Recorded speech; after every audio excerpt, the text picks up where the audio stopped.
Hi, it's me again with Corel tips and tricks. Somebody's trying to do this right here, and they first was trying, and that's what they're trying to do, is to make an ellipse, hit B, turn it into 36 points, and then go up here and pick a dotted line. Well, 9 times out of 10, the dots aren't perfect. We can go back to F12.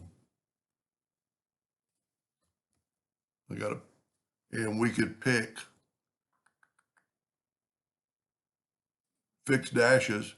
So now they're separated, but he wants to put a dot between them, and then he kind of wants longer line.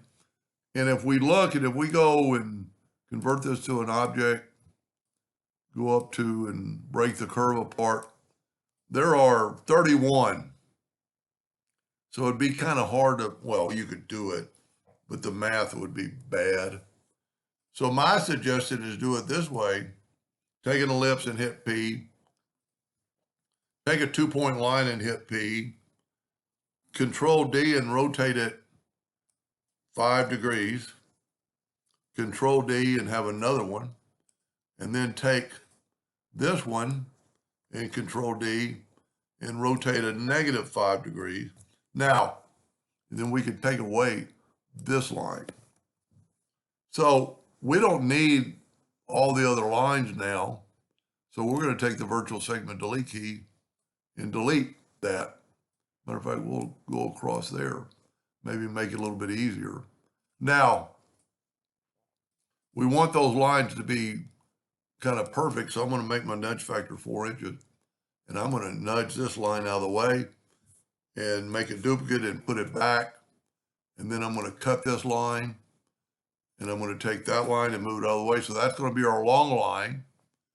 This is going to be our short line, so I'm going to cut that.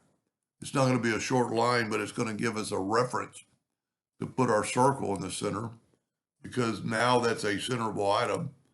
I'm going to make it a little thicker this time, so I can put that right in the midpoint.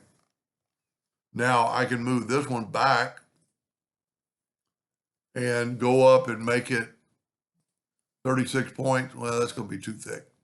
Let's make it 60, and you'd want those to be the same. So if you look, now he wanted rounded corners, and the only bad thing, rounded corners are going to make them a little bit longer, but it's going to work. So I'm going to hit F12 on the keyboard, go right here to rounded corners, and then say okay. So you can see we're overlapping, but it doesn't really matter unless he's doing something mechanically. So we're going to get rid of these lines now, and we'll fill that in with red.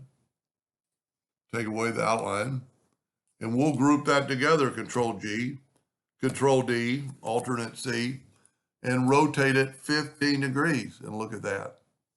And then Control D all the way around. And it's going to freaking fit.